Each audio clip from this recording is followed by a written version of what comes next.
Masayang sinalubong ang Pasko na muling pagkabuhay sa iba't ibang panig ng bansa kahapon. May mga nagdaos ng tradisyonal na salubong na nilahukan ng mga batang nagbihis anghel at meron din mga chikiting na nakisaya sa iba't ibang patimpalak.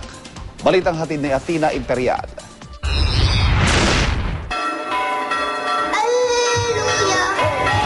Ang pagtatanggal ng belo sa imahen ng Birheng Maria ng isang batang nagdamit anghel, sumisimbolo sa pagbababang luksa ni Maria dahil muli nang nabuhay si Jesucristo.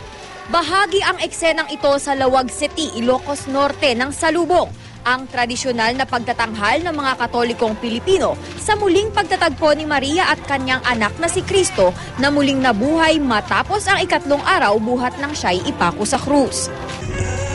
Sa iba pang probinsya tulad sa North Cotabato at Batangas, ginaganap ang salubong madaling araw ng linggo. Nagsisimula ang relihiyosong dula sa magkahiwalay na prosesyon ng imahe ni Jesus at ni Maria. Magsasalubong ang dalawa sa harap ng isang simbahan. Pagkatapos nito, nagdaraos ng mga pagtatanghal at misa na hudyat ng pagdiriwang ng Easter Sunday. Bahagi naman ng Easter celebration ng mga taga-Magsingal, Ilocos Sur, ang isang egg boxing. Imbes na mag-egg hunting, nagdala na lang ng kanya-kanyang itlog ang mga lumahok. Simple lang ang laro.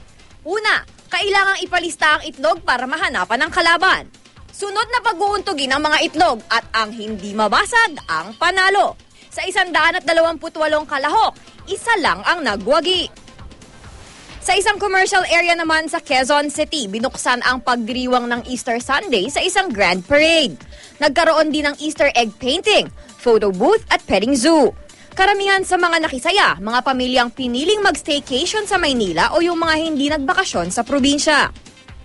Kung ang mga bata may egg hunting, ang ilan namang alagang aso isinabak sa bone hunting sa Makati. Sa pamamagitan ng pang-amoy at sa tulong na rin ng kanilang mga amo, hinalughog ng mga aso ang lugar kung saan nakatago ang buto. Panalo ang nakakita sa Golden Bone. Athena Imperial, GMA News.